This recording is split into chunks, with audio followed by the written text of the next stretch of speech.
So I was just riffing with John Higgs on Twitter about his new book, William Blake versus the World. And prior to the pandemic, 3 days prior to the pandemic, John had been up in Sheffield to talk about William Blake at the Sheffield Library. He'd stayed with Tim Holmes, the Buddhist punk poet, and I'd had dinner with them. We'd been out. Me and John spent the next morning having breakfast, and the pandemic was on everybody's mind. What's happening? It was very uncertain. It was just before the lockdown was starting. We knew it was kind of coming. When's it going to come? That kind of thing. And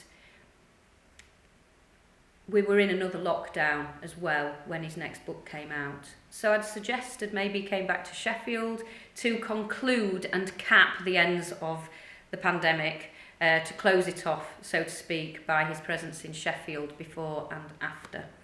I suggested maybe coming back to the library, or maybe one of the museums, and he said he'd like to do it at Airy Fairy. So I thought, okay, that's great. I don't know whether I've got room in my meeting room upstairs. And then I thought, I could have I've got a stage in the garden. We could make it, it'd be brilliant, big event. We could get other performers. We could ask people to be inspired by Blake and to come up with ideas so that they could come and perform. Obviously, the idea grew quite quickly. And at that point, I realised probably hadn't got quite enough funds to pull off something so big, but we did have the skills. So I applied for Arts Council funding, and we were awarded it, which was just the most joyous moment. And to be able to now be here on the morning of the event, it's just really exciting to have such talent together. So let's see what happens.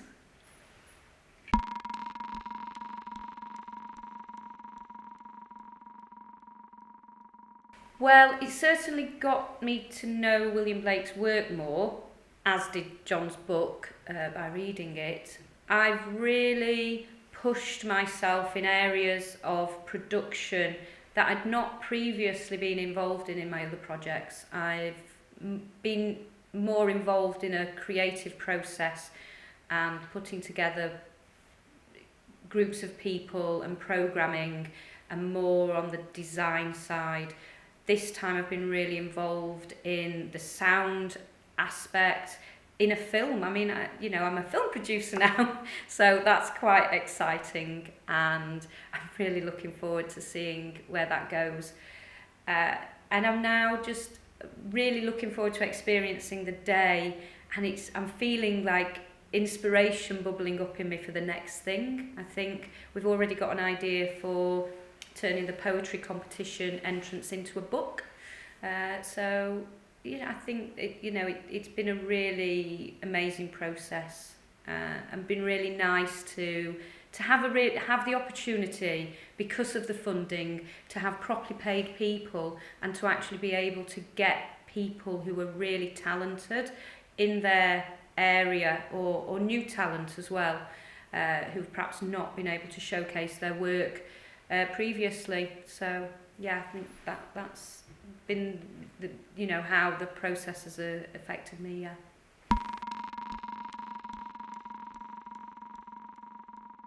Well, my first known knowledge of William Blake, I knew about him before this point, but really getting to know him a bit more.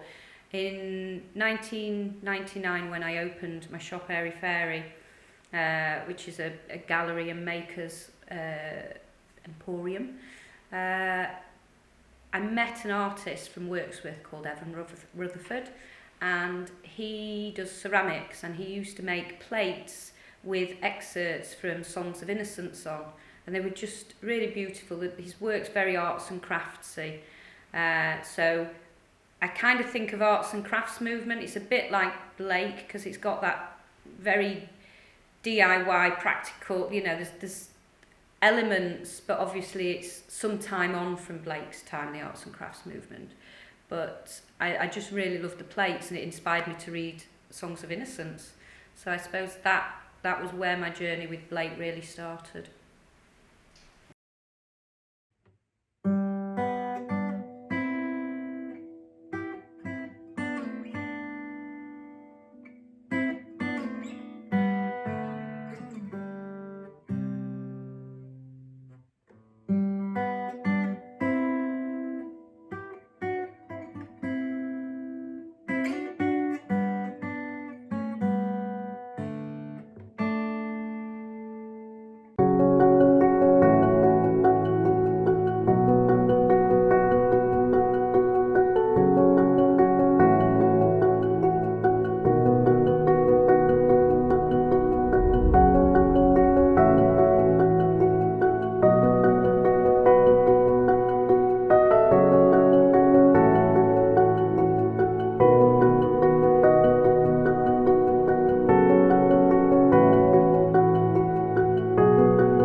Well, I'd heard some bits and pieces about the fact that it was happening already and thought that was fantastic.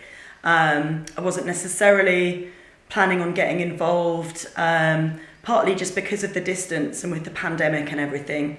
Coming up from down south felt like a bit of a journey that I wasn't quite sure I was going to be undertaking this summer. But then Anwyn got hold of me, and she had heard on the grapevine that I was making potentially a puppet of William Blake for John Higgs. So she was very keen for that to happen and for the puppet to be at Blame Blake. And I loved that idea as well. And it was a delightful thing to find another potential facet of a way that was going to be able to be actualised. So the whole thing came together and we all made it happen together in the end, which was fantastic.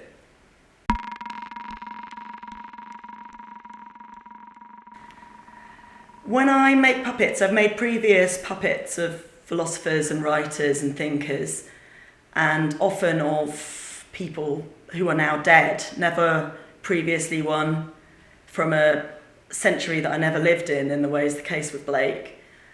I often have some interest in their work, obviously, to begin with, and this was very true of Blake. I'll often be a bit of a novice with it, though, and not have delved deeply, and I really find making someone's likeness in a slightly absurd form, because the puppets I make are very Muppet-like, bring a bit of humour to it. It's a really delightful way to get to know a thinker's energy and their sort of process, the way that they articulate their visions, quite literally in Blake's case with words. It was really, really moving doing that with Blake. It was a different process again. I was very struck when I first kind of made his head shape. You often get a sense of something from that. It's a funny process with the puppet making. He just felt so warm and friendly and in love with the world. And as I delved further into his work, as I made the puppet, listened to more of his poetry, listened to John Higgs's audiobook of his most recent writing on him, I really realised more and more that was very much the take I was getting from it. Was just this sheer delight of someone moving through these different realms of consciousness and seeing it all in his own very unique way. It's been delightful. Like I said, I would have considered myself a bit of a novice previously, and in many ways I still would. I think there's such a body of work to delve into. We've all obviously heard a few of the fundamental classics that really underpin our culture, and maybe I'd had some suspicion of some of that in the past, just because when something's so around and is co-opted and used in ways that maybe you don't agree with quite as much, you can not see past the brilliance in it. But I'd also always been very intrigued. My dad absolutely loves William Blake, so I was always raised with a real sort of, very passionate voice from, someone who's been quite influential in my life, as they are for most of us, my father. So I had a sense that at some point it was something I was going to delve into more. I have a long-standing passion for exploring different takes on reality, I guess, and I understood that Blake's work as I got older and found that would fit into that very well, and that he had unique takes on it that it would be useful to explore at some point. So it's been wonderful at Blame Blake to have that opportunity to start to do that work. The fly.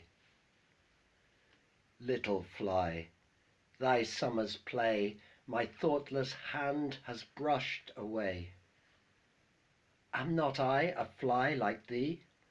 Or art not thou a man like me? For I dance and drink and sing till some blind hand shall brush my wing.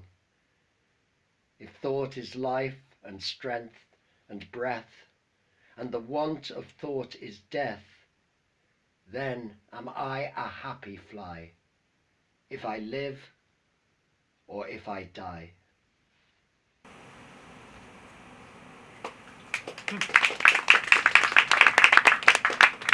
The Garden of Love. I went to the Garden of Love and saw what I never had seen. A chapel was built in the midst, where I used to play on the green. And the gates of this chapel were shut, and thou shalt not writ over the door. So I turned to the Garden of Love, that so many sweet flowers bore. And I saw it was filled with graves and tombstones where flowers should be. And priests in black gowns were walking their rounds and binding with briars my joys and desires.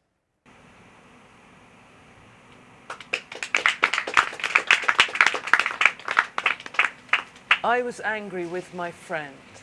I told my wrath did end.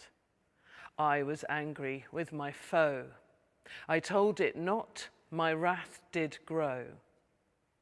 And I watered it in fears, night and morning with my tears. And I sunned it with smiles and with soft, deceitful wiles. And it grew both day and night, till it bore an apple bright. And my foe beheld it shine, and he knew that it was mine. And into my garden stole, when the night had veiled the pole. In the morning glad I see my foe outstretched beneath the tree.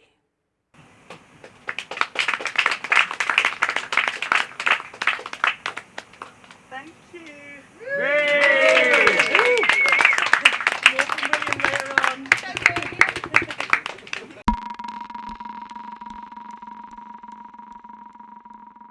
I was excited. I'd become interested in Blake through reading John Higgs's work, and she'd invited me to perform as part of the event. And when she did that back in April, it was, I guess, a little bit daunting where we found ourselves in the middle of a pandemic, but very excited at the idea of coming together to celebrate Blake and to help John launch his book.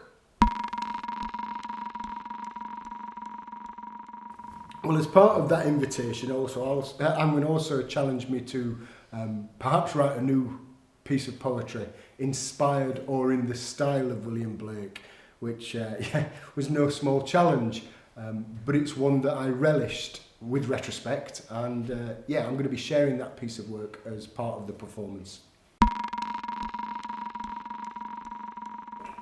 I guess I'd consider myself a Blake layman. I mean, I'd got Songs of Innocence and Marriage of Heaven and Hell in a collected edition, but I'd always had a little bit of difficulty penetrating Blake because of some of what I considered then to be religious terminology. But I realised on reading John's book and kind of understanding Blake a little better that he's using those phrases not in a typical mainstream church way, but he's using them in a more spiritual and very personal way. He's almost defining those words and terms himself. So my experience of Blake is increasing, and I'm looking forward to revisiting his work after sharing other people's insights into what Blake means to them. This little tale has a working title of A Thought as a Grown-Up Dream. So I guess it's commonly accepted these days that a search for meaning or finding meaning is more fulfilling than a search for happiness, and that finding meaning sometimes takes real hard work and effort, but at other times it can be gifted by just dropping out of the skies in the form of inspiration. And this is why I always keep a lookout for revelation whilst putting in the graft. In pursuit of this inspiration, from time to time a word or phrase will pique my interest, often becoming the catalyst for a new piece of writing or a poem. And the significance of a given expression rarely presents itself as a fully formed idea, seeming instead to connect at a subconscious level. So whenever I'm pondering a creative idea, I always keep attuned to those moments that carry a message. In preparing for today, I've developed an interest in the phrase living the dream. Now, I became interested in this phrase while I was out walking with our wonderful friend Anwin in about April this year. She just challenged me, she invited me to come and spray some poetry around today, and challenged me to write a new poem in the style of William Blake. In the style of Blake, no pressure then. But as an aside, it should be noted that our wonderful friend Anwin has the wonderful character trait of treating the daunting or near impossible as remarkably simple. And it's demonstrated itself a number of times over the years as a really good way of getting things done. So whilst pondering this challenge of writing or emulating Blake, it was that a fellow walker approached us in the opposite direction, and we both did that socially distanced sidestep that we've all become used to over the last 18 months. And as he was passing, I kind of somewhat rhetorically asked him as his day was going, to which he responded, "Oh, I'm living a dream," gesticulating to the beautiful Burbage Valley, which may well typify England's green and pleasant land. Now, 2 days previous, I'd finished a job where I'd been working for the last 4 years, and during the whole of that time here, the busiest person in the room, in the building, whenever asked how their day was going, would answer that by saying, "Oh, I'm living the dream, mate." Though his version was accompanied by a kind of sarcastic twist of the mouth and shoulders. But this same phrase, expressing complete opposites, made me take note, and as the walker departed, I reflected on his answer. Not only was he living the dream, for nature was resplendent on that bright spring morning, but in a more figurative way, we're all of us living the dream. And I pondered this in the context of Blake, and how he's so often referred to as a visionary. It felt significant, so as Anwin took a call, I whipped out my phone and made some notes on my voice recorder. Now, in common use, living the dream is a fine example of simple language being used in a sophisticated way. Application and intonation create nuance, something which fascinates me. On the surface, living the dream expresses living an ideal life. In practice, however, it's far more often used to mean the exact opposite. If you search living the dream on urbandictionary.com, you'll find that the top definition for the phrase, and I quote, is often used ironically when a person hates their life and would just like to kill themselves rather than live another day of their shitty lives. Now that escalated quickly, admittedly, but for me, living the dream has a far more interesting aspect than the simple polarity between literal and sardonic. That we're all of us living the dream, living a dream, that in a very definite sense we're inhabiting a world of our own making, a world created by our thoughts in our own minds. Now this isn't a new idea by any stretch. It's a concept that's been written about extensively. There's loads of examples in philosophy. It's the central premise of several religions, a reoccurring theme in literature, from Shakespeare to Philip K. Dick, Robert Anton Wilson, and of course William Blake. It's also inspired a profusion of inspirational quotes and internet memes. Living the dream, you see, has breadth. And it's just the sort of word or phrase that will pique my interest and get me fishing around for why it's made me take note. So as this idea percolated, I mused on the Blake poem that I'd been challenged to write, and how these ideas might somehow be connected. That living a dream might be a reference point for a new poem, an exciting idea. But with working 2 jobs, homeschooling 3 kids, and in the middle of a global pandemic, I didn't think on it too much longer. Until 2 days later, when on the first post-lockdown school run, I greeted a parent that I'd not seen for several months, and I said, "Hi Mariel, here we are again." To which she said, "I know, living the dream." Now I recoiled slightly. "That's odd," I said, explaining the phrase's recent significance. You're clearly going too far waxing philosophical on the nature of existence and how everyone's constructing reality, Mariel, through their mental filters, influenced by desires and beliefs and experiences. Interpreting the same world differently, experiencing consciousness manifested by electrical impulses, travelling along neurological pathways, creating patterns of thought and behaviour. Now this is an example of stop! She said, "Tim, it's 8:30 in the morning." So I gave a fair enough shrug, gave a smile from beyond the mask, and headed off home.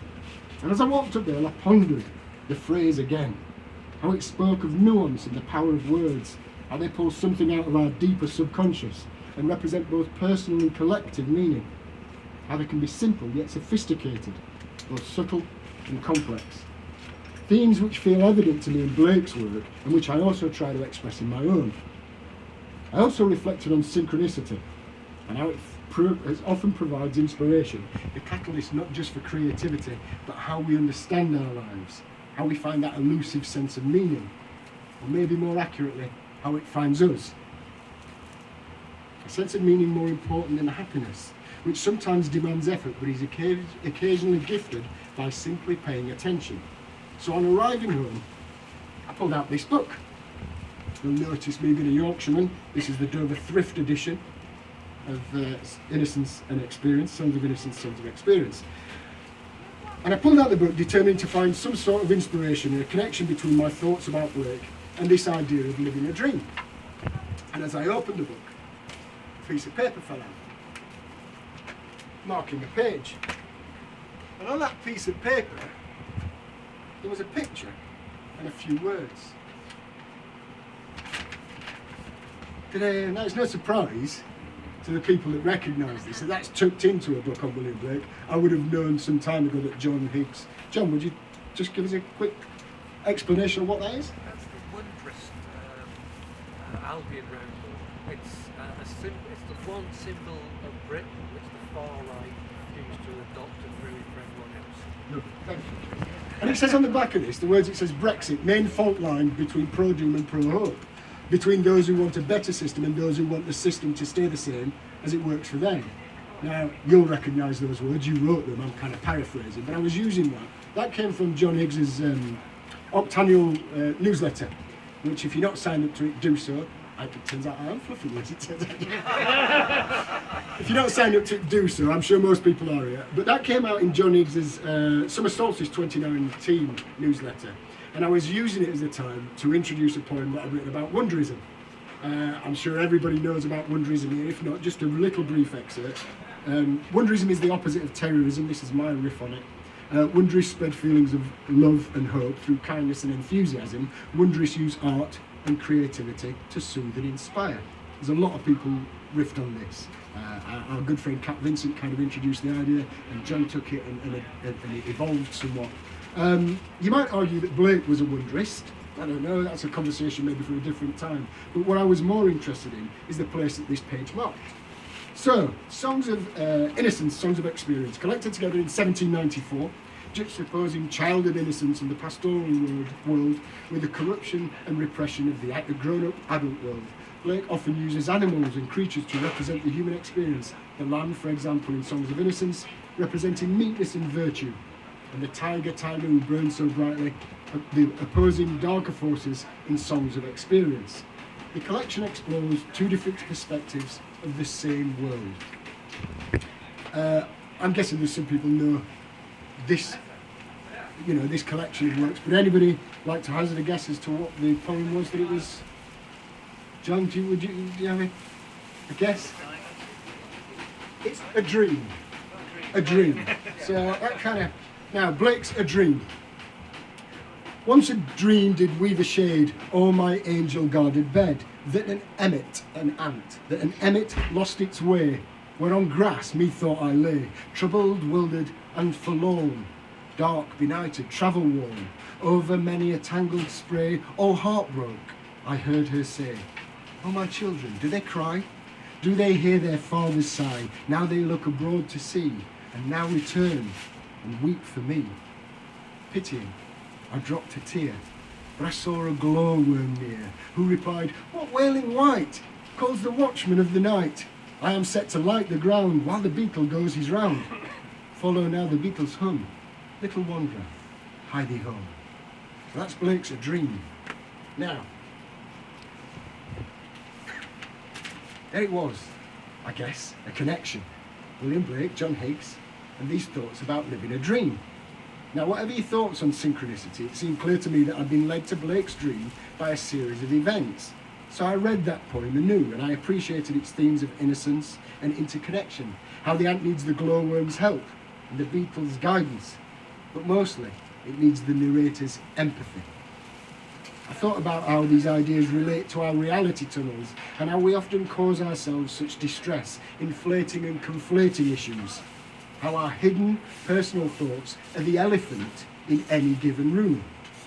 And how, since the age of reason, humankind has increasingly used intellect to make sense of the world. But so often, when times get tough, as they have been for the last 18 months, and if we're honest with ourselves, are likely to stay tough for a little while yet, it's not the intellect, but a strength of spirit and courage which carries us home. So there it is, and here it is, my reinterpretation of Blake's A Dream, from a song of innocence to a song of experience, my own version. Dream as a grown-up thought. This is called a thought. Thank you, Emlyn, for the challenge. Oft times, a thought does force a pain into my devil-tempted brain, a tacit elephant stealing room inside this bone-encrusted tomb. Tested, scuffled and self-berated, makes the molehill seem inflated, until the keenly focused jet of a mindful action does make a bet. Our ancestors, oh how they'd laugh if ere they did the mother's math, would look inside their hearts to find they lost themselves in search of mind. Too proud they were to shed a tear, but set the lion stalking fear. His answer, 'twas a silent dread that spooks the herd within the head. Are we now set to rinse this earth, whilst on the way to death from birth? Or lead the lion to their throne and find the lost within their home? Thank you.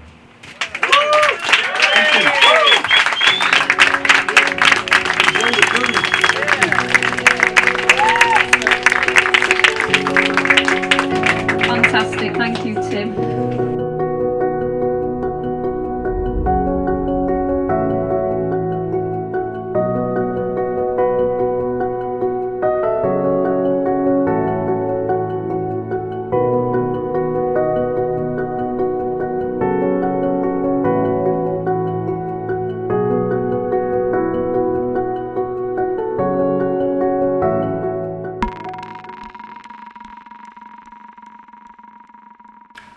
I thought Blame Blake was a really incredible idea, a great thing to be doing, but I wasn't initially going to get involved.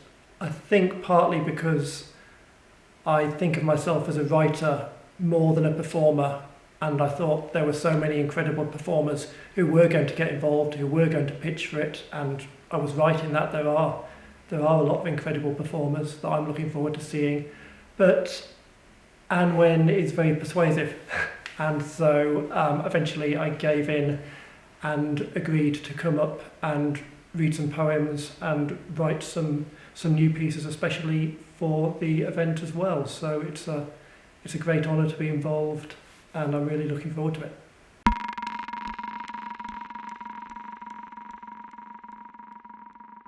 It was interesting engaging with Blake again in order to try and write work that was either inspired by him or in some kind of dialogue with Blake. Blake is interesting in that he's sort of a one-hit wonder. Everybody knows Jerusalem, but then behind that, to extend the same metaphor, there's a whole load of really difficult albums with his cosmology, which is quite impenetrable and, well, stands on its own really. You can't apply it to anything much outside of its own reference point. So trying to engage with that was very difficult.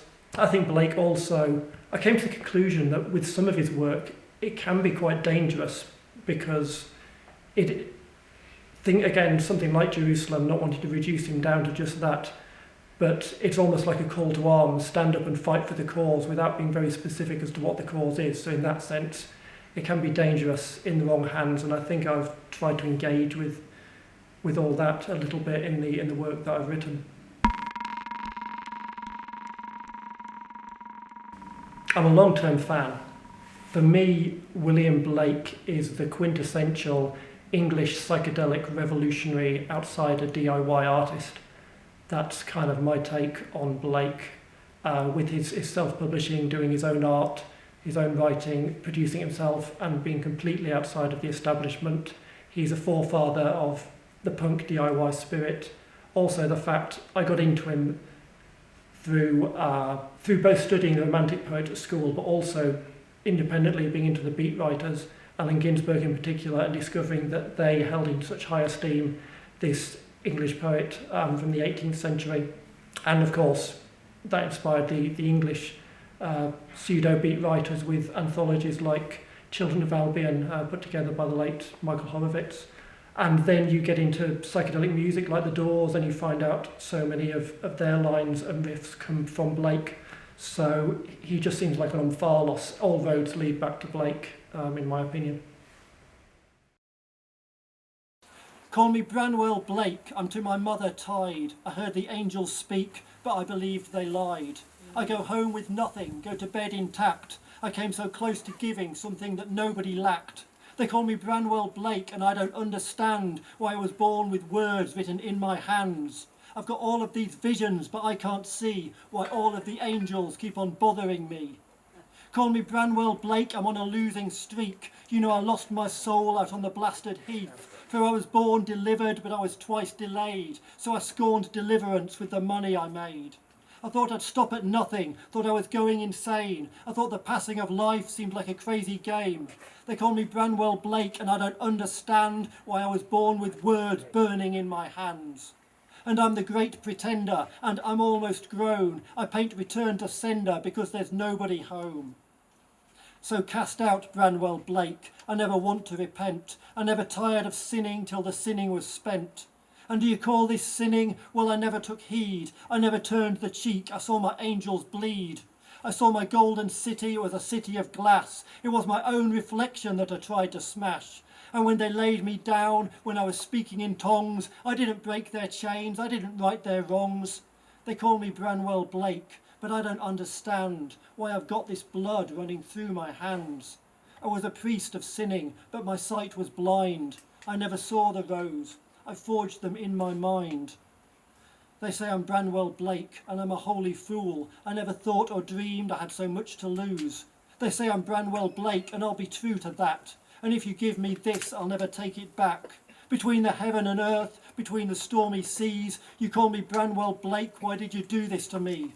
You call me Bramwell Blake, and I don't understand why I've got these visions passing through my hands. I'm in the presence of angels, but I can't see. They call me Bramwell Blake, why did you do this to me? They call me Bramwell Blake, why did you do this to me? They call me Bramwell Blake, why did you do this to me? Ooh.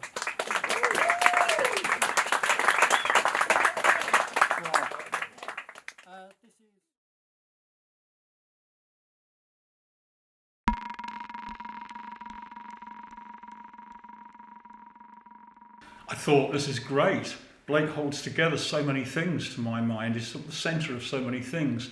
All my life I've been a practitioner of magic, and for slightly less time I've been a writer. So Blake, with his centeredness on higher consciousness and vision, was just the thing. So I thought, yeah, definitely.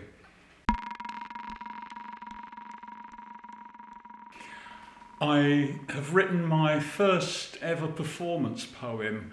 I've written a few poems, but I've mainly written prose stuff in my life, but I thought, okay, this time I've got to stand up. I want to stand up in front of people and deliver something which is not in the style of William Blake or anything, but it's certainly inspired by his kind of thinking. During the 1970s, when I was a psychedelic youngster, I got a copy of, a Penguin copy of his collected poems or selected poems, and really enjoyed a good deal of that, and even committed to memory some of the lines from Proverbs of Hell. But his cosmology, his gods and people were too much for me at that stage. It's only with reading John Higgs's writings on that much more recently that's come to make sense, and therefore make even more sense of the universe of William Blake. So first, because this day is Blaine Blake, let's salute him. This day is for his sake. And quote him from his lines that ran, I must make my own system or be enslaved by another man's. I guess he was talking about his art, but also in magic. That's a good place to start. So there's little rhymes called We're All in Chapel Perilous. You heard it right. That really is all of us. So all of us in Chapel Perilous, let's hear from the man who brought that idea from us. Robert Anton Wilson, when he studied conspiracies, said when you think about this stuff, eventually you face a crossroads called Chapel Perilous in the trade, and you go stone paranoid or agnostic, no third way. I don't want to bore you with magical jargon, so in advance I'll beg your pardon and speak a bit of Chapel Perilous and fear. Some background to this magical idea. First, we're all magicians in our own way, mostly casting spells upon ourselves to make the wonder go away. Telling ourselves how small and helpless our little lives must be, keeping ourselves in a safe, boring reality. I'm not pointing any fingers here that I wouldn't point at me. We humans get real crazy around security. I mean, magic is too weird. Who wants to be thought a jerk? We make ourselves conform, fit in. You know how adverts work. But if you follow your heart's urgings and your life becomes a quest, then you let adventure in and cultivate the word yes. You open up your life to wonder and to joy, just like you had when you were just a little girl or boy. You're rising up and out of the grey, grey world of strife into an incredible new rainbow of magical life. So much bigger and more alive than that boring mainstream jive. And now you're doing real magic, which means you're undoing your world and peeking behind the scenes and glimpsing the goings-on backstage of how your life experience is structured and arranged. And you're tweaking the guy ropes on the fragile tent of me in following your heartfelt quest to live authentically. You've let your old illusions come apart so totally. For a while, life's no longer happening quite so easily. And the chapel's door swings open a little after that. And you swallow and look round and go, oh no, I can't turn back. Because you've seen the cracks in the worldview you have fed. And it's worth repeating once again what R.A.W. said. You're at a crossroads called Chapel Perilous in the trade, and it's stone paranoid or agnostic. There's no third way. As magicians, this Chapel Perilous should come as no surprise to us. But now it's happening to people who've never cast a spell, getting thrust into a reality that looks to them like hell. So it's no exaggeration, it seems to me, with a planet-wide pandemic of belief in conspiracy. Now, I know the C word's problematic. It's often used to dismiss out of hand your poor opponent's views. But the current crop of C theories seems merciless and bleak. They seem to lead to places that make the strongest of us weak. And even the nice people, the healers and festival throng, are getting sucked into the sickness of QAnon. How did this thing happen? That the warriors of the light ended up supporting something that helps the ultra-right. Yes. And maybe it's not surprising. Look at how our world has been. Each of us sitting in front of our own little glowing screens, flat crystal balls that tell us what is happening hour to hour. We do well to ask who's sending us these images of power. And what are they getting out of all the stuff they're saying? What makes the telling of a lie a game that's so worth playing? Maybe some failing podcast star starts pushing anti-vax. They get a ton of clicks, so they amp it to the max. And in lockdown, ties are weakened that bound us to each other and helped us to appreciate the views of one another. We don't feel so good. It's been a long and bloody tide since we felt at ease, secure, and even somewhat justified. We want a nice, neat answer to the horrors of this life, something everybody can agree on, to lift us above the strife. We want a fight that's black and white, everybody on the same side, absolute evil and absolute good. That's what we're looking to find. So, amidst our watching YouTube, smoking spliffs and getting loose, looking for a cause to agree on, we find one: child abuse. Of course, there's no one loves a nonce. That's a belief we share for once. Now we're getting high on dopamine, with side shots of adrenaline, all powered up with righteous ire. So reason's first on the bonfire, and the tool that parses truth from lies, our reason, out the window flies.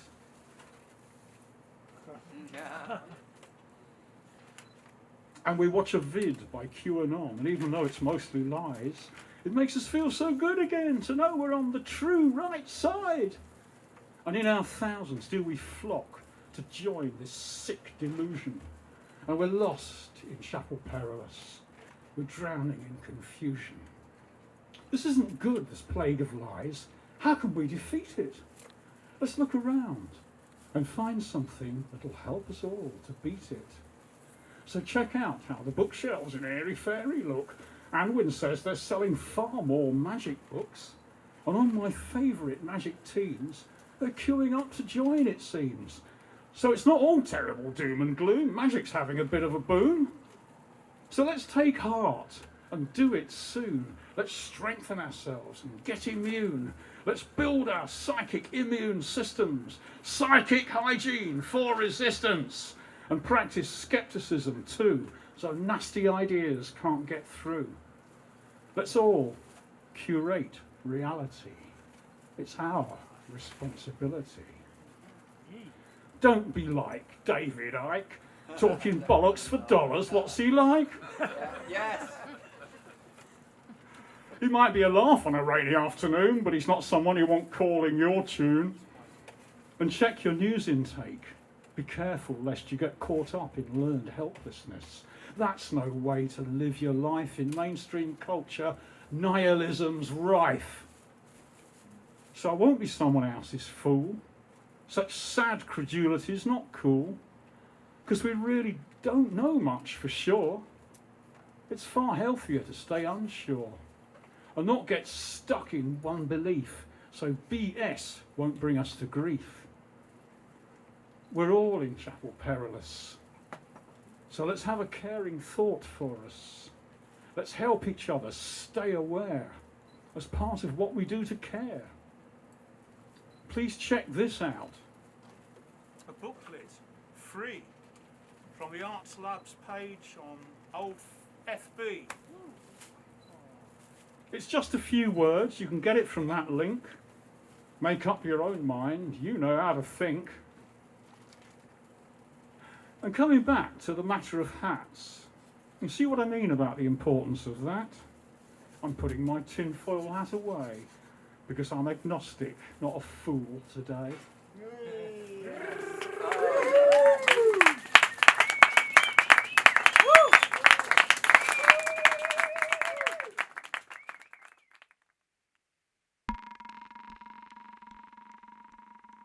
Well, I thought that's an interesting idea. I actually couldn't work out why it was Blame Blake, and then it was explained to me by one of the cosmics, Michelle Ollie, that Blame Blake was a joke about John Higgs, because Blame Blake for the KLF banned £1 million, and so we did Cosmic Trigger, and so but in going back from Higgs you get to Blake, so we blame Blake. And I also thought, well, I'm sorry I can't do it, but then she changed the date, so I thought, well, yes, I can do it. So I like the poster very much, and I like the talent on the build, so I said, yeah, I'll come. The process of putting my piece together for this show, well, I wrote a brand new piece called Mr. Blake and Bedlam. But I'm really, it's mostly lifted quotes from John's book.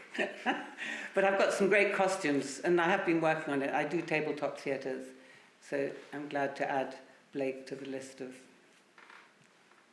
odd shows that I do for interested people. Well, innocence and the songs of innocence and experience have always been around. Oh, Infant Joy was one I know very well, and Tiger Tiger, of course. But when I got really involved with Blake was when I was about 20, and my lover's mother wrote me a letter, because I should say we'd separated, and she wrote me a letter and said, you know, Claudia, I go down the stairs at night and I iron my lover's handkerchiefs with the tears, you know, I miss him so much. And I remember the phrase of Blake's, who said, those who kiss the joy as it flies live to see heaven's sunrise. Those who hold to themselves the joy do the winged life destroy. And I found that a very useful poetic statement in my life ever since, really. You know, you can't hold on to things. You have to let them go. And then something else can come in. So I'm calling the show, did you introduce it, Mr. Blake and Bedlam. Because, of course, the story that leapt out at me was that of, you know, the Bedlam bit, which actually is conveniently on page 223, or some of it is, anyway. And so the questions I was posing was, oops, don't trip on the edge of the stage. Questions I was posing was, I got about 5 questions. Was Mr. Blake mad? Or not? And then another question was, and if so, what were the symptoms? And the third question was, how did they feel then about madness? And the fourth question was, how do we feel now about madness? And then the fifth question is a conclusion, as we were taught to write essays a long time ago. So, was he mad? So I will endeavour to share some of what I gleaned from Blake versus the World with the help of active imagination and John Higgs' words. Okay, good. So anyway, the Romantics, who kind of adopted Blake, Wordsworth said, of course he's mad. The poor man is mad. But there's something in his madness, echoing Claudius in Hamlet, there's something in his madness, methinks, which interests me more than Lord Byron's sanity. That's what he said. Coleridge was unequivocal, he was a genius, and Mr. Blake himself remained convinced of his own truth and visions. So what are the symptoms of madness? There's visions and there's visions. Well, visions, he had them all his life, so you can hardly say that he was mad, but he had visions, because he always had them. And they were nice visions of angels and things. Well, they were interesting visions. Some of them may have been nice, but probably not all of them. Another symptom of madness, paranoia. Paranoia. I really wanted to play Buffalo Springfield at this point. You know that song? Hey, what's that sound? Everybody knows what's going down. Paranoia strikes deep. Anyway, it struck quite deep with Mr. Blake. He did show it, particularly after he was tried for, what's the word? Sedition. That's the word. For sedition.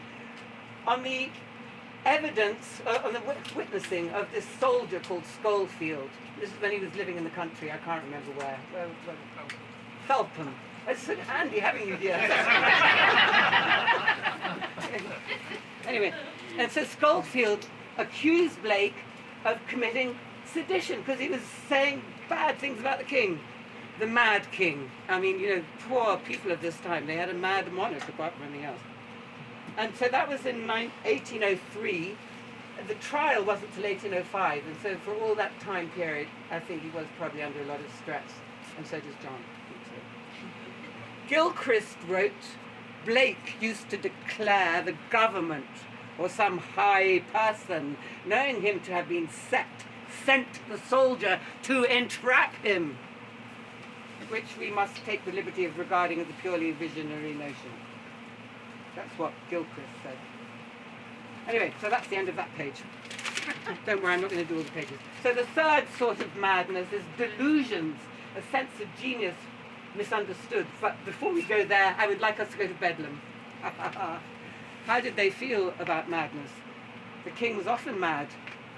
Age of Enlightenment, but it's the French Revolution, which no longer was bliss, it was in that very dawn to be alive, as Wordsworth said, because it had turned into the reign of terror. And, you know, it was pretty out of hand. So, Blake didn't get sent to Bedlam, but Bedlam was kind of there in everybody's consciousness. Maybe you could always think, well, I might get sent to Bedlam. The person who did get sent there that we're concerned with is James Tilly Matthews, who is the first person to have a sort of full history of their madness described. Right? So he was a paranoid schizophrenic. We didn't even know what that was before. Originally, Bedlam, they'd say, are you mischievous? Are you, what other word was? Melancholy. Are you melancholy? Are you melancholy?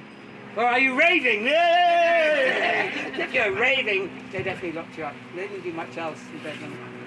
And until 1770, the public could come in to laugh. Oh God, I'm glad it's not me. Oh, look at that one. Okay. So James Tilly Matthews was incarcerated in 1797, so that's 20 years later. And he was a Welsh tea merchant. Oh good, I can practice my Welsh accent now. It's the best accent. Oh, come and do it for me. Anyway, Tilly was arrested for shouting treason, treason from the public gallery. Oh, I'm saying what it was, so I don't need to do Welsh this bit. He was in the Palace of Westminster, and he shouted this from the balcony, treason, at Lord Liverpool, who was pontificating at the time. Oh, he was speechifying, but it was probably pontificating. He averred, this is James Tilly Matthews, he averred it was the machine that made him do it. Now, they'd never had a machine madness before. This is the first recorded machine madness. And what a machine it was! Oh, what a machine it was. It's not a difference. Now I know that bit. That's the name of the machine, isn't it? The machine was called the heirloom machine. And it operated by means of wind and gas, and it was situated in a cellar near Moorfield, very near Bedlam actually, near the London Wall. And he said there is a gang of people that work the heirloom machine, and for your delectation and delight, I have the gang here now to show you. And the first member of the gang is the lady in gloves. Please come here. Ha. The lady in gloves. No, go stand over there, darling. Thank you. And the second member of the gang. Where is he gone? There's Jack, the school teacher. Jack, the school teacher who made notes. Oh, very good. Come and stand here. Thank you. Take notes and make notes. Take notes and make notes, but not on my script because I'll get lost. And the third member of the gang was... Oh God. I had them all down packed. And I got them confused. Oh, I know, it's you! It's Sir Archie! Sir Archie! Now, Archie was a cross-dresser, and he told dirty jokes. Now, do you have one handy, Archie? A dirty joke, or shall I provide you with one? I'll provide you with one. Don't worry. This is a very gentle dirty joke that you can tell in front of children, if you like. And you must guffaw loudly when you hear the... yeah, this is exactly what the lady in gloves did. She made people... make people do things. So, Archie, the cross-dressing, dirty joke teller, the joke is, what happens to tables? Sooner or later, every table gets laid. Okay, what's today's issue? Now then, the fourth person, very important person, come up. He's the middleman. The middleman. And he wears a talisman around his neck. Light it up, baby. So it's a talisman. And John seemed to think he was quite... What's his name? Lynchian. Be Lynchian. He's pretty Lynchian, isn't he? Yeah. We all agree about that. Okay, now then, the next... Aha! Bill, the king. He wouldn't come up unless I got him a crown. Okay, Bill the king, just 1, 2, 3, 4, 5. Oh, actually, sorry, Bill. Oh, it's Augusta next. Augusta. No, you're a very busy girl. She communicates with all the other gangs in London and probably all over the world. Okay, and then there's Bill the king. He's the king. They think he's the king. He's the boss, basically, king boss. And then there is a seventh member of the heirloom gang, but I couldn't actually decide. I could have got Lulu if I'd asked her earlier, but it's just half-naked French girl in chains. She's French, and she's called Charlotte. We've got a French man. Charlotte. No, just imagine Charlotte. She's half naked and she's in chains, and she is the prisoner of the gang. Okay, gang, do your thing. Make the machine work. Just keep vibing them. Yes, you do. Oh, all right, very good. You got the idea. All right, you can go now. Thank you. Very good, gang. I appreciate you being here. Because for Mr. Tilly Matthews, he only saw 2 people of the gang pretty well. Was the first 2, and he couldn't really... They were there, you know, and they were all really busy working the machine. So... Okay, what have we got? All right. Okay, Tilly said, it's all true. It was all true. I was sent on a mission to France. Anybody Welsh here? Oh, yeah. Welsh. Yeah, come, Anwen, come and do me Welsh. Oh, aye, yes. Oh, blimey, she's no better than me. Real Welsh over there. Real Welsh. Oh, that's why you like James Tilly Matthews. He was Welsh. He decided that... Anyway, he said, forget about the Welsh. He was sent on a mission to France. He really was sent on a mission to France to try to make peace between England and France. Good luck during the middle of the French Revolution. And he was put in a French jail, which is enough to disturb anybody. And then he came back and shouted treason. But he said, I know whereof I speak because I have read books. They'll get you into trouble, books. I believe you me. I've read the Memoirs of Jacobinism by Augustin Baruel. The Illuminati and the Freemasons are plotting to bring down all order. And he actually drew the machine. He said, look, it looks like this. But I'm not going to bother with that bit. It was called the influencing machine, right? It controlled humans' mind. Da-da-da. Okay, that's... I got carried away down that rabbit hole, but we don't need to... So we're going to leave the Heirloom Gang. You've had them. And you've had James Tilly Matthews, who actually ended up being an architect as well. And he did some drawings of Bedlam, the new Bedlam, because Bedlam was falling down. And he actually got paid. He got paid to do the drawings. Anyway, look, now back to Mr. Blake. He suspected much. He thought there was a conspiracy going on about his genius being unrecognised. You know, it was tough. Why wasn't he appreciated? Why was I born with a different face? Why was I not born like the rest of my life? The rest of my race. Sorry. Oh, why was I not born with a different face? Why was I not born like the rest of my race? Slowly, through the huge act of his imagination, he performed his 2 magnum opuses, which I guess are, I haven't said, but I guess they're Jerusalem and London. No, Milton and London. Milton and London. Sorry. He bewails his situation. Oh, that I could cease to be! Despair! Despair. And then he had a show. Frustrated and resentful. And this is what he wrote. Those who have been told that my works are but an unscientific and irregular eccentricity, a madman's scrawls, I demand of them to do me the justice to examine before they decide. He felt he was not being considered due to an active conspiracy of the powers that be, fairly mad. And then he wrote this poem, degrade first the arts, if you'd mankind degrade, hire idiots to paint with cold light and shade, give high price for the worst, leave the best in disgrace, and with labours of ignorance fill every place. He had a good point, you know, do things ever change? There was only one review by this guy called Robert Hunt who really hated it. He said,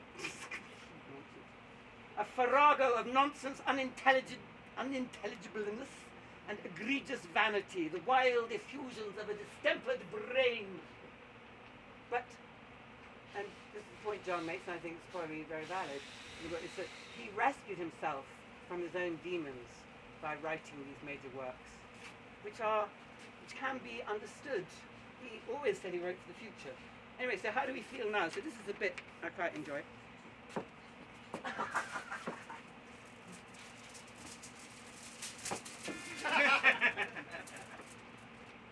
Actually, I wonder whether I can talk through the slips.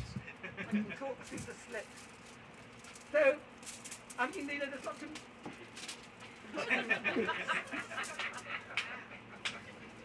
There's lots of reasons to be worried nowadays that things, particularly electrical influences, are influencing you. Yes? There's 5G, and believe you me, they already have 6G in the airplanes, probably the ones they left in Afghanistan, but I don't know about that. And there's another kind of very current conspiracy, which we all know about at the minute. Do we need to be vaccinated? And if so, why? And are we all being vaccinated in order to make us infertile, because there's too many people on the planet? That's my idea. I think that's what it's about. Possibly. But I have to say, just to set some of your minds at rest, I have been vaccinated. No. Sorry.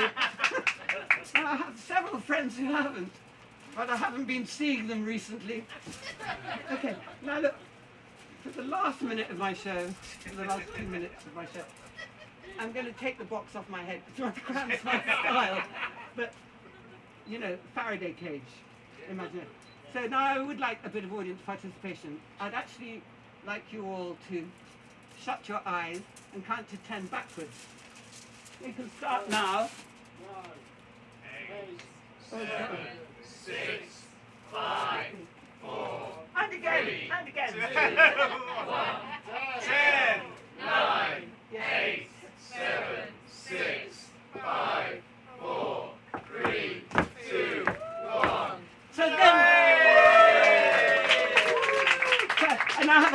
grey body, won't worry about the head, little silver hat. And I'm just going to end up by saying, well, there's lots more I could say, but I think I'll just go right to the end. I mean, I was going to bring in Dick, Philip K. Dick, and Gnosticism, and, you know, visions. I like what Edward Snowden says. He said it took 8 years and counting in exile for him to realize he was missing the point. We talk about conspiracy theories in order to avoid talking about conspiracy practices, which are often too daunting, too threatening, too total. And, so we all know about 5G and lampposts, blocking the signals. The rupture that caused Dick's life towards the knowledge of other worlds, towards gnosis, was aesthetic. Dick's visions appeared accompanied and induced by art, and it was only by means of art he claimed to apprehend them, which I think probably Blake would agree with. Blake in the end. Do you want me to read the Dick quote? Yeah. Okay, he said, "I believe I know a great secret. When the work of restoration is completed, we will not even remember the tyrannies, the cruel barbarisms of the earth we inhabited. The vast body of pain and grief and loss and disappointment within us will be expunged as if it had never been. I believe that process is taking place now, has always been taking place now, and mercifully we are already being permitted to forget that which formerly was. And perhaps in my novels, talking as Dick, I've done wrong to urge you to remember." So the conclusion, we're working towards it. Blake says at the end, he said, "I know of no other Christianity and of no other gospel than the liberty both of body and mind to exercise the divine arts of the imagination." So we must get beyond our Urizen left brain rational thing, you know, to communicate with our right brain thing. And these things, we need to, you know, connect with our luva, our emotional heart. And then we need to, I thought I'd got their names off, but I haven't. But so thermos, which is a zoa of physical sensation. So it can be sex, but it can also be flow, you know, running, all those things that make you feel that you're not there, basically, or maybe you are there, but you're not really there. Yeah, luva, we've done that one. Empathy and compassion, such are the gates of paradise. And the orthona, which is the creative element of loss. So this is my orthona moment. Thank you very much.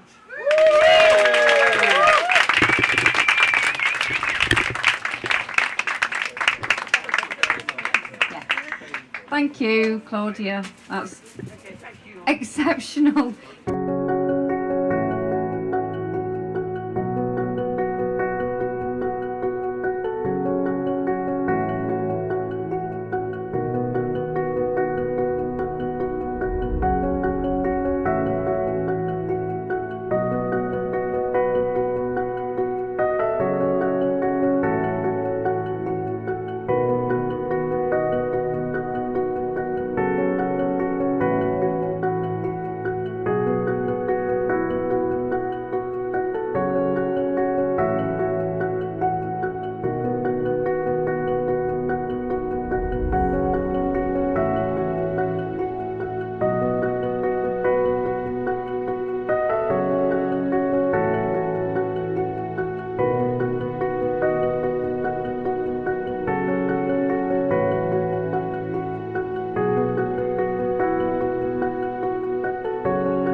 Oh, well, for me, it was perfect. For me, it meant a lot because the last thing I did before the pandemic lockdown was a talk about William Blake in Sheffield Library. And we'd come up and it was about 3 days before the first lockdown and it was in the air. We knew something was happening, but we didn't really know what it was. And that trip to Sheffield was sort of my last hurrah before the big long lockdown kicked in. And when Anwin suggested I come back and she puts on an event at her shop, it just felt like the perfect conclusion to this whole sort of lockdown period. To return to Sheffield would be, you know, personally, it would be a sense that we'd made it through, if not all of it, then at least the worst.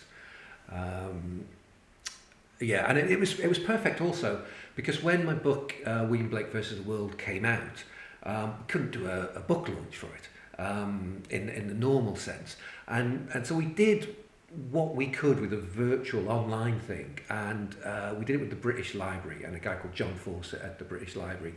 It was really helpful. We put together something we were very proud of, and it had the poet Selena Godden, it had Kate Tempest, Neil Gaiman did a bit, I was interviewed by Robin Ince. We made an event of it as best we could in a sort of lockdown world. But it was virtual, and it was in London, and it was, you know, with the establishment. The British Library is very much the establishment, and that's not really right for Blake.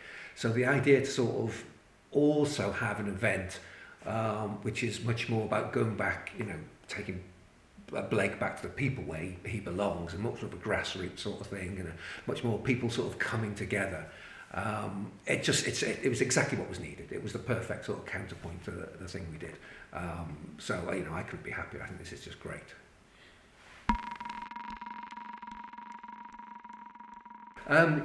What's really inspired me about this process is to take Blake out to people who often feel drawn to him in some way. They have a sense that he's on their side, he's a good guy, he's someone they want to know about. And yet they also feel that they don't understand him, that he's just too difficult or too strange, or not even sure they're allowed to sort of get into him sort of properly. It's a very common sense that the idea that like Blake is this sort of wonderful sort of gothic castle, and inside is full of treasures and wonders, but no one's really sure how to get in. I've found to be able to, you know, go out and to talk to people and explain at least certain aspects of Blake as an introduction, as a way to get them feeling more confident about going in and you know, reading wider and reading his work and accepting him as sort of part of their lives. It's always rewarding and it's always worthwhile. It's always a good move to get more Blake in your life.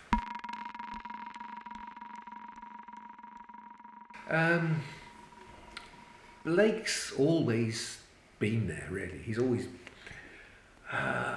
been around. He always manages to sort of bubble up into things. He's not a writer like Shakespeare, who's sort of handed down to you. And you know, there's the Royal Shakespeare, the theatre company, and there's the Globe on the South Bank, and you're taught it at school, and the BBC's running Shakespeare things, and it's very much like the establishment is handing you Shakespeare.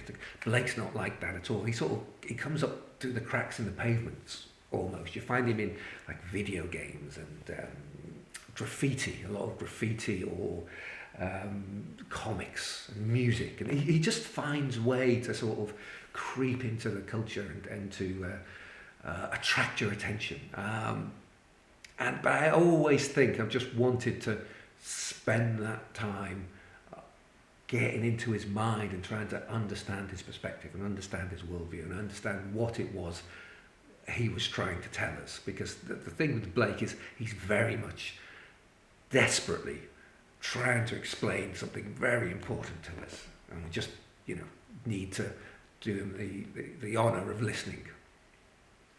Hello. That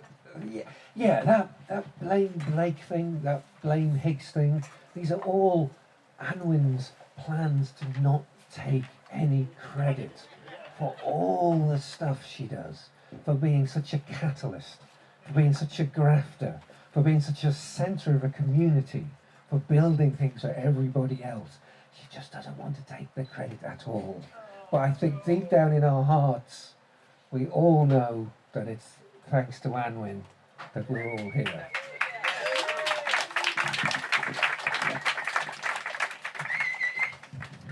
I'm going to start by reading you a story by William Blake. Think of this as a sort of a dark psychedelic Jackanory, sort of 1790s version. You think of Blake as a poet and a painter. You don't really think of him as a short story writer, and to be fair, there's probably not a lot in that category. But this is from The Marriage of Heaven and Hell, and I'd just like to read it to you all to start off. It's called A Memorable Fancy. An angel came to me and said, "Oh, pitiable, foolish young man! Oh, horrible, oh, dreadful state! Consider the hot, burning dungeon thou art preparing for thyself to all eternity, to which thou art going in such career." I said, "Perhaps you will be willing to show me my eternal lot, and we will contemplate upon it together and see whether your lot or mine is most desirable." He's very cocky. He's very cocky in this. So the angel took me through a stable and through a church and down into the church vault, and at the end of which was a mill. Through the mill we went and came to a cave. Down the winding cavern we groped our tedious way, till a void, boundless as a nether sky, appeared beneath us, and we held by the roots of trees and hung over this immensity. But I said, "If you please, we will commit ourselves to this void and see whether Providence is here also. If you will not, I will." But he answered, "Do not presume, O young man, but as we here remain, behold thy lot, which will soon appear when the darkness passes away." So I remained with him, sitting in the twisted root of an oak. He was suspended in a fungus which hung with the head downwards into the deep. By degrees we beheld the infinite abyss, fiery as the smoke of a burning city. Beneath us, at an immense distance from the sun, black but shining. Round it were fiery tracks on which revolved vast spiders, crawling after their prey, which flew, or rather swum, in the infinite deep. And the most terrific shapes of animals sprung from corruption, and the air was full of them, and seemed composed of them. These are devils, and are called powers of the air. I now asked my companion which was my eternal lot. He said, "Between the black and white spiders." But now, from between the black and white spiders, a cloud and fire burst and rolled through the deep, blackening all beneath, so that the nether deep grew black as a sea and rolled with a terrible noise.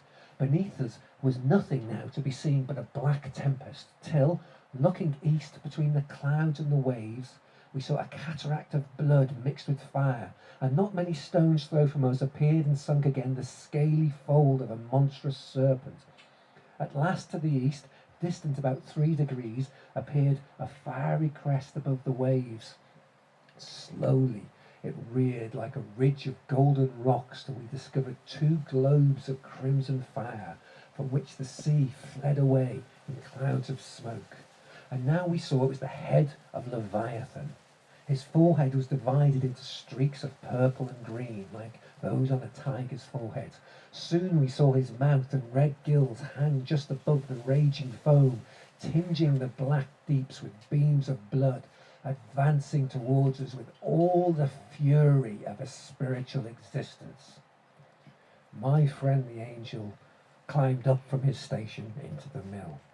I remained alone, and then this appearance was no more, but I found myself sitting on a pleasant bank beside a river by moonlight, hearing a harper who sung to the harp, and his theme was, "The man who never alters his opinion is like standing water and breeds reptiles of the mind." But I arose and sought for the mill, and there I found my angel, who, surprised, asked me how I escaped. I answered, "All that we saw was owing to your metaphysics, for when you ran away, I found myself on a bank by moonlight hearing a harper, but now we have seen my eternal lot. Shall I show you yours?" And he laughed at my proposal, but I by force caught him in my arms and flew westerly through the night till we were elevated above the earth's shadow, and I flung myself with him directly into the body of the sun. Here I clothed myself in white, and taking in my hand Swedenborg's volumes, sunk from the glorious climb and passed all the planets till we came to Saturn. Here I stayed to rest, and then leapt into the void between Saturn and the fixed stars. Here, said I, is your lot in this space, if space it may be called. Soon we saw the stable in the church, and I took him to the altar and opened the Bible, and lo, it was a deep pit into which I descended, driving the angel before me.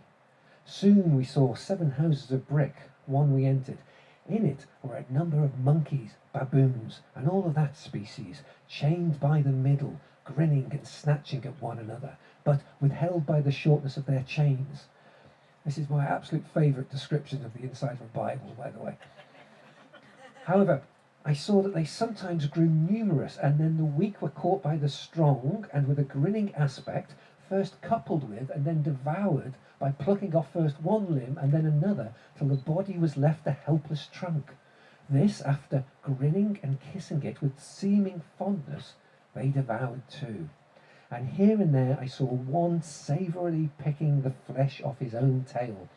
As the stench terribly annoyed us both, we went into the mill, and I, in my hand, brought the skeleton of a body in which the mill was Aristotle's Analytics.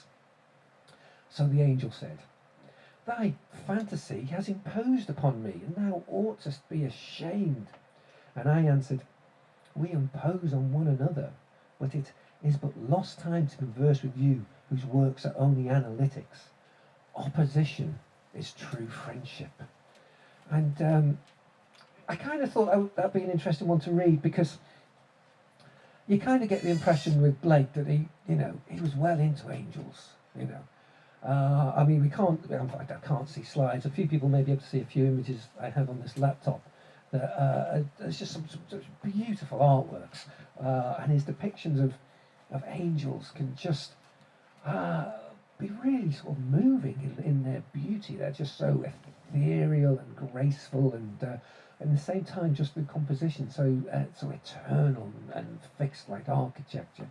Blake could paint an angel like nobody's business. But here he is writing stories where he's just making like the angels out to be a bit stupid, sort of a bit daft. And the reason why he did that, we have to turn quickly to a Swedish mystic, a little bit before Blake's time, called Emanuel Swedenborg. And Swedenborg is a fascinating character. For most of his life, he was, perfectly sane and respectable. And wealthy and well connected, and was living the right sort of life. He was friends with the king. He was in charge of the Swiss mines. He wrote textbooks on mineralogy. He was probably a spy. He was known as the Swedish Leonardo da Vinci for all of the inventions he came up with. He was a proper man of matter, of the material world, until his 50s. And then it came for him, the other side of life, the imaginary, the soul, the immaterial, everything that he'd been avoiding, it came for him. And we have it in his diaries. He started writing a travel diary, but then it became a dream diary because the dreams were taking over. It was the dreams that were becoming the most prominent part of his life, and then things from the dreams start to appear in his real world. And figures from dreams and angels and things he started to encounter. And then it came with just such a tsunami of imagination that the imagination took over and swept him from the consensual world into the immaterial world. And he was visiting heaven, and he was visiting hell, and he was visiting alien planets, and he was writing books about his journeys around these things, around these places. And after he died, people started religions based on these books, and it was a sense that we think of the imagination as like a tool, maybe a tool that writers can use to invent characters or events, and it's a tool that they're in control of, and usually it is, but sometimes it can just explode and it can just wipe away the world we're all living in. And now you may be thinking, well, yeah, that maybe in the world of 18th century Swedish mystics, you know, that was a normal, but it's happening now, and it's fascinating if you go on TikTok, where all the teens, all the Gen Z are, they call it reality shifting, or just shifting. There's whole communities who are just practicing ways of shifting to move from what they got, the CR, the current reality, to the DR, the desired reality. And they've got all these sort of techniques, the Alice in Wonderland technique, the Raven technique of getting into this mental state, which sounds a lot like liminal dreaming, but it's a little bit more of the sort of hypnagogic point where you're sort of going into sleep. And as I say, they write all these scripts to control what's going to happen to them. So they've got a sense of control and power over it that Swedenborg never had. And it's fascinating what they're doing. But they're using it to go to Hogwarts, like to get off with Draco Malfoy. That seems to be the main use of the unfettered divine imagination among the gens. And this whole, I don't know, it's not for me to judge, you know, teenage girls in particular, but the whole, you know, sociopathic public schoolboy thing, still, really, we're still there, really, oh well. Anyway, Blake also was a visionary, and Blake also understood the power of vision in a way almost identical to Swedenborg. His visions were overwhelming in exactly the same sort of way. So you'd think he'd be quite into Swedenborg, but Swedenborg was privileged, I guess. He was wealthy, he was rich, he was from the upper classes, and he was just into the angels. He'd go to heaven to see the angels, and he had no interest in the demons, of hell. And in Blake's philosophy, this is just nonsense. This is just ridiculous. Swedenborg wrote a book called Heaven and Hell. So Blake wrote a marriage of heaven and hell, the marriage of heaven and hell, which theologically, that's a kind of strange title, the marriage of heaven and hell. For Blake, you couldn't have one without the other, really. Just as, you know, there's no cold without hot, or, you know, tall without short, or whatever. These things invent themselves, and you get this throughout all Blake's work. This sense of both, with the necessity of both. It's like he could have been a great painter or a great poet, but he was both, and no one else is. There's no other person in the canon who's equally, you know, revered as a painter and a poet. And his appeal, it's so cross society. It's it's the last night of the proms. It's the flag waving sort of establishment thing. They're all singing Jerusalem, and sure, that's a big part of it. But there's also, you know, your socialist folk singers like Billy Bragg. They're singing Jerusalem. Bands like the KLF are singing Jerusalem. Tory party sing Jerusalem, the Labour Party sing Jerusalem, the WI, the England football team. It's everywhere. It just crosses all sort of boundaries. We're all sort of drawn to it in a strange way. But the interesting thing I find is, and I've spoken to a lot of people about Blake, and what it usually comes down to, well, a friend of mine put it this way. She goes, I don't understand Blake, but I know he's my boy. I know he's on my team. And this is a real common thing. We're drawn to him, but yet we don't make the final effort to sort of go and read him. For me, I sort of think of him as like this wonderful sort of Gothic castle that, like, inside is just full of treasures and wonders. Yet no one can work out how to get in. There's no obvious sort of drawbridge, there's no obvious moat. Is it guarded? Are we allowed in? Do we need permission? You know, is it too confusing? There seems to be something stopping people from going in. And often it's said, oh, it's because, well, he made up his own mythology. And so we don't understand, you know, that. And this is all true. whereas all his peers were using, you know, the Greek mythology and the Bible, that sort of mythology is sort of shared cultural touchstones. Blake just looked at it and went, no, I'm going to make my own. I'm going to make my own. And because, you know, we're not taught it at school, you know, people think of it a reason not to sort of go into Blake, but that's not it. We're good at mythology. I mean, I keep thinking of, you know, the weeping angels in Doctor Who. They're, if anyone doesn't know, everyone knows the weeping angels in Doctor. Everyone knows that, and they're like really weird, complicated things. They're like this quantum locked life form that can only move if nothing's looking at it, and it feeds by sending people back through time. And the image of an angel is an angel, and this is for 8-year-olds. That's mythology, new mythology for 8-year-olds. And the 8-year-olds are like, yeah, well, got that, yeah, that's fine. Quantum locked if you've not got it. We can do mythology. You know, we know. James over there was, you know, just saying that the Marvel universe is probably larger and more complicated than Blake's, and people, you know, they're just all over that sort of thing. It's not that the mythology is complicated. I think the problem we have with Blake is that deep down he sees the world in a way that is fundamentally different to the rest of Western thought. There's a very important distinction, which I'm going to try to sort of give you. Yeah, I'll give you the history of this thing now. If you go all the way back to the ancient Greeks, actually it starts with the Pythagoreans, but it's probably most famous through Plato. It's the notion that the immaterial is elsewhere. It's beyond. We can't quite get it. For Plato, he had the world of forms and the world of matter, and the world of forms and matter didn't sort of mix, and they were separate.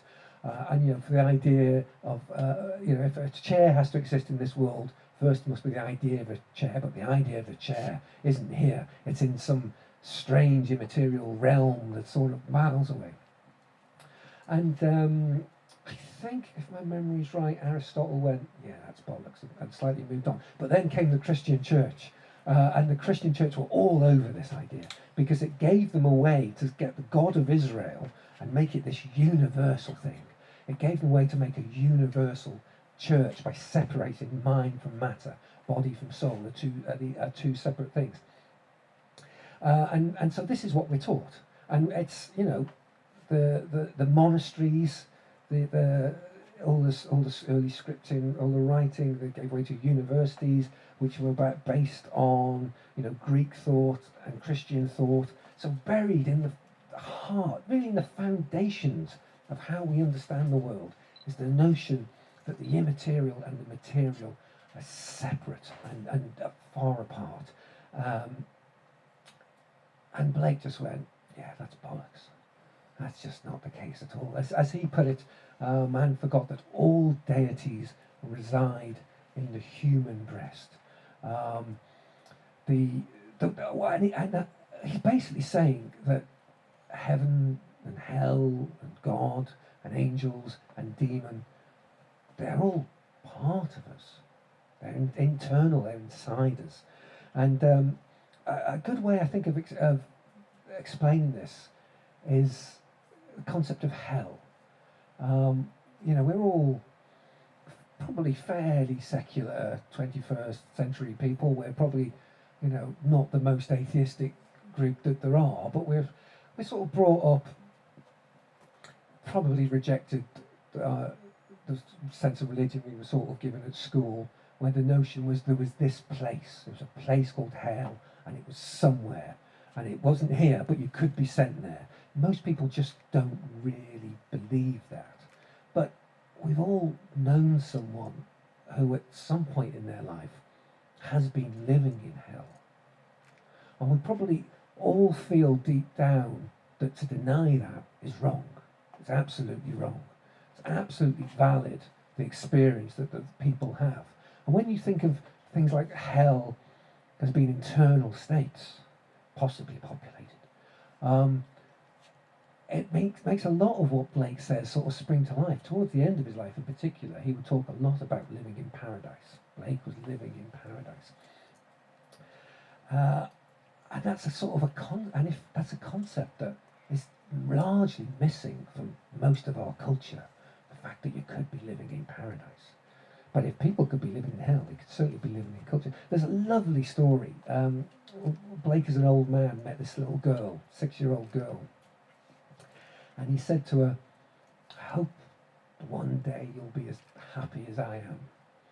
And she sort of looked up at this sort of dishevelled, penniless, sort of ancient old man, and it just didn't compute. Her way of what mattered in the world, her understanding of the world, did not compute what he said. And it took her until she was about 80. And when she was 80, she got it. She understood what he was saying.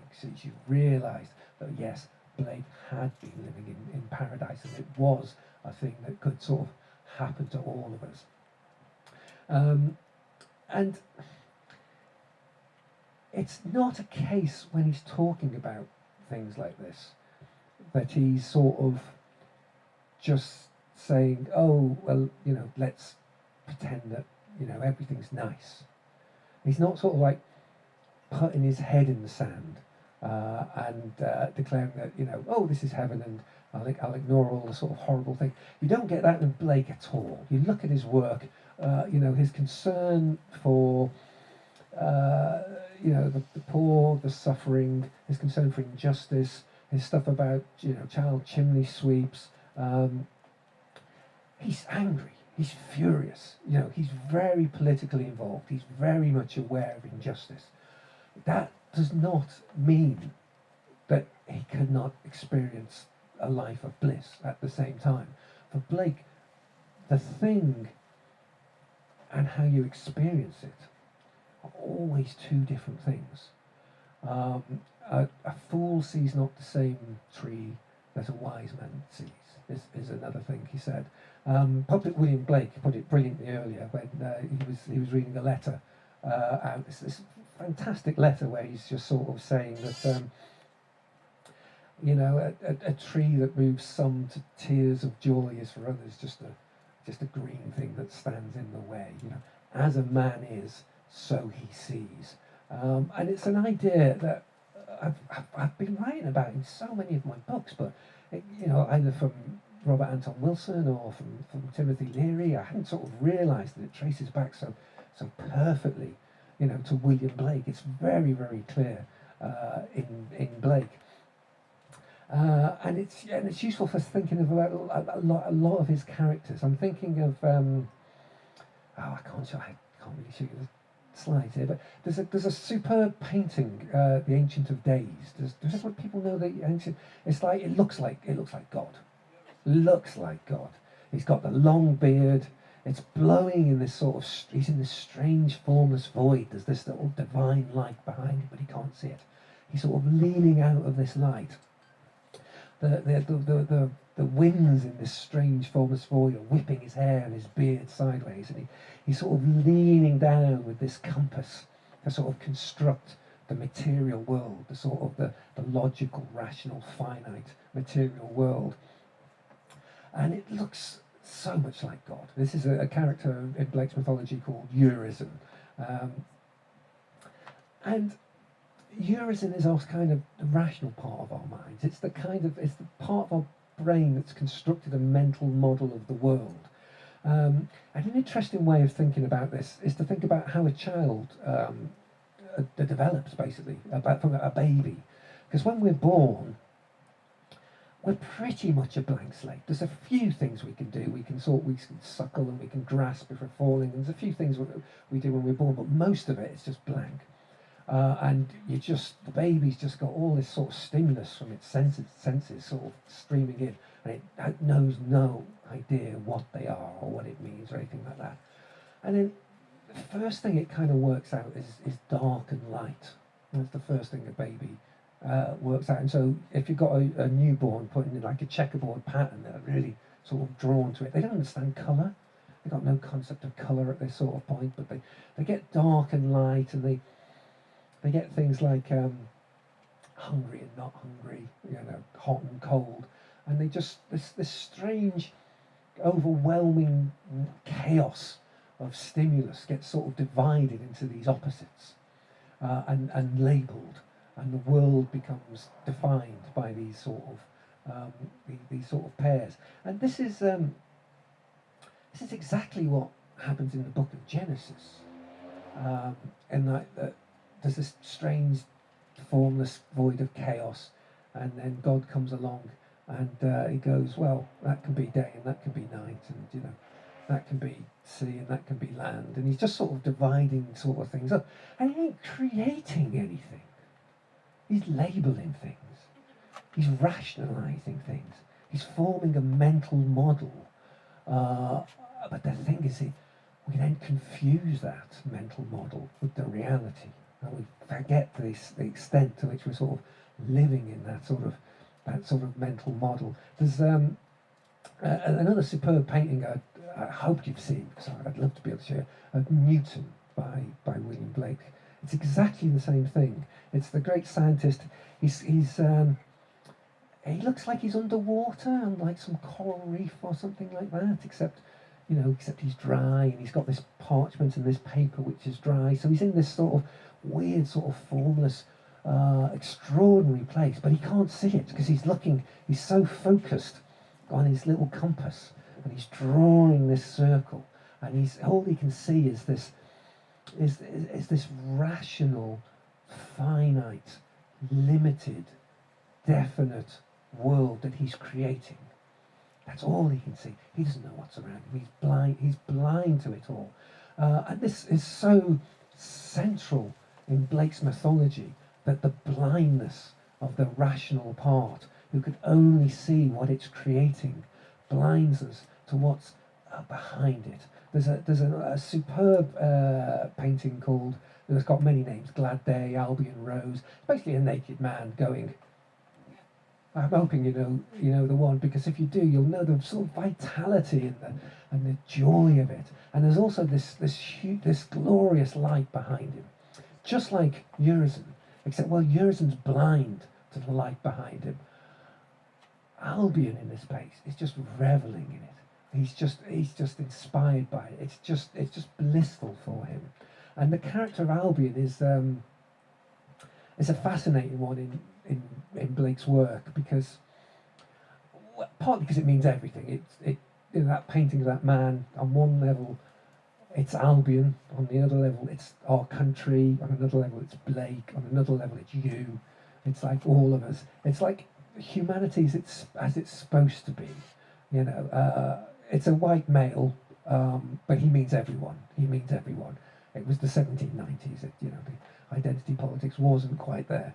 And the notion that's Albion, and it's basking in the divine light, which is the part beyond our models.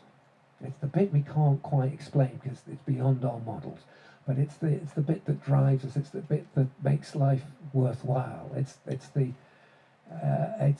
in love, and it's in art, and it's in meaning, and it's in purpose, and rationally, materialistically, it doesn't exist, but it really does.